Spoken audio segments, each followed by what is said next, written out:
What's up, and welcome to episode 2 of The Road to Vegas. Here's what I've been working on the last couple weeks.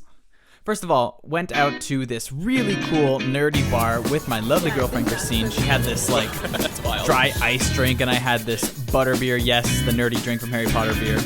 Then went back home and got to studying some chess and studying some more.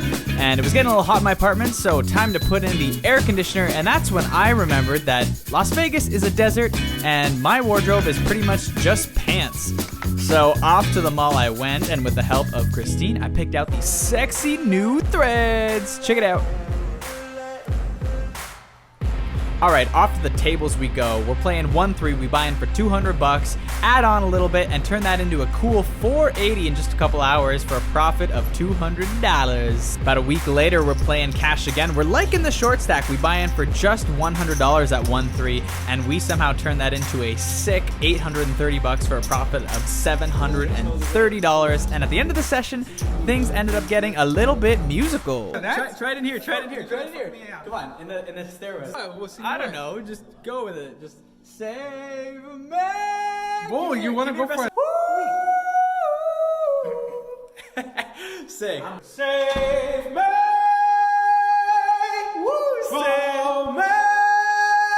I'll be waiting. Oh, Jonathan, those pipes, man. We also had a sick front yard fire with some friends, but I was having way too much fun to film that, so here's me in the bathroom with a lighter.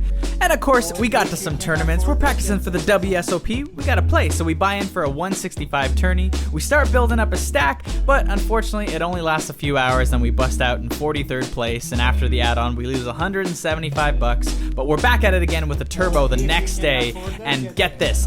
Just 2 hands in, we pick up pocket aces, and under the gun, blind raises to 300. We get a couple limpers behind, so we 3-bet to 1500, and then we get called by the blind raiser and one of the limpers.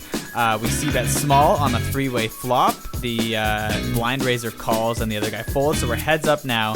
Pot's already huge, and it's a turbo, so we got short stacks. It goes all in on the turn, and we see the bad news, and we lose pocket aces 2 hands into this freaking tournament, but we chalk that up to just bad luck, so we fire another bullet. We rebuy, and 2 hands later, we get pocket Kyles.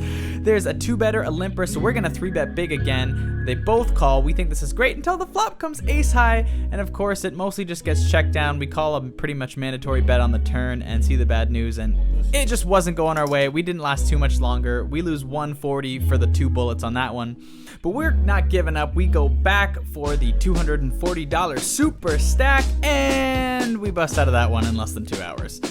Yeah, not much to say there, just kind of a bad run. But for some good juju, next time we go out, have this sick looking brunch, and then we head on over to play the $165 Sunday special, and this one is actually going pretty well.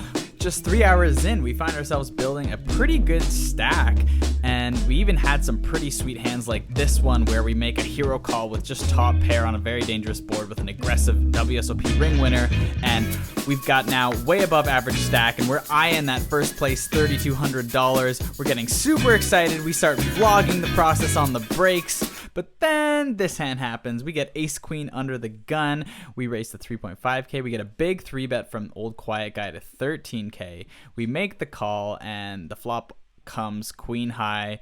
We check back here trying to get him to shove his bluffs with a small stack. He ends up betting pot, which is basically a shove. So we make the call. We check back. He puts in the rest of his chips, and yeah, bad news bears. No ace on the river.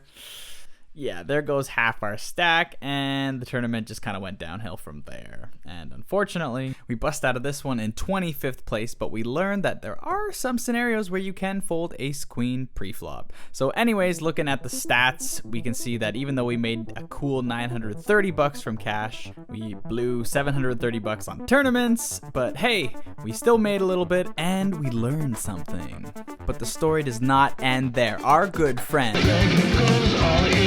has his own private club on Club GG, so we throw on $200 and we get a quick warning to not lose our money on PLO, and we get to grinding some online poker. We pick up pocket Kyles, and the flop comes ace high. You're all in with pocket Kyles, and I swear to God, if the flop comes, oh my, thank God it held. There's also a 7 deuce bonus at Greg's game. First person to win with 7 deuce at Showdown wins a cool crisp $100, so we collect that one. And then we have this crazy hand where we've got a double paired board and villain shoves for twice the pot size on the river. We tank and then make the bluff catch call with the nut flush draw, and then we get called out for nit rolling. Yeah, well, check out this very non-nitty hand against Greg himself. Hey Kyle, 6-5 suitor. Let's fucking go, bro. I miss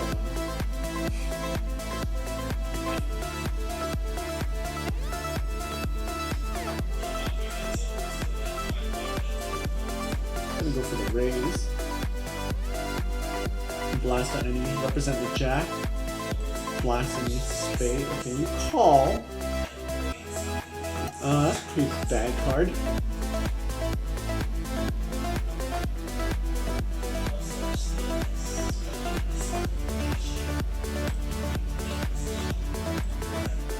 What the fuck?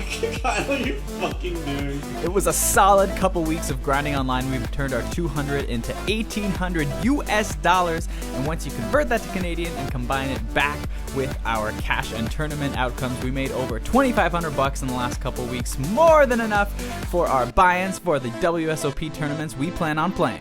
Alright, that concludes episode 2 to the road to Vegas. We got our buy-ins. We just got to get some more studying in and get on that plane. Thanks for watching all the way to the end, guys. Don't forget to like and subscribe. It really helps grow my channel. And I've got some pretty big news I'm going to announce soon. I'm going to make a different video for that, but, you know, there might be a little hint here or something. Stay tuned, guys.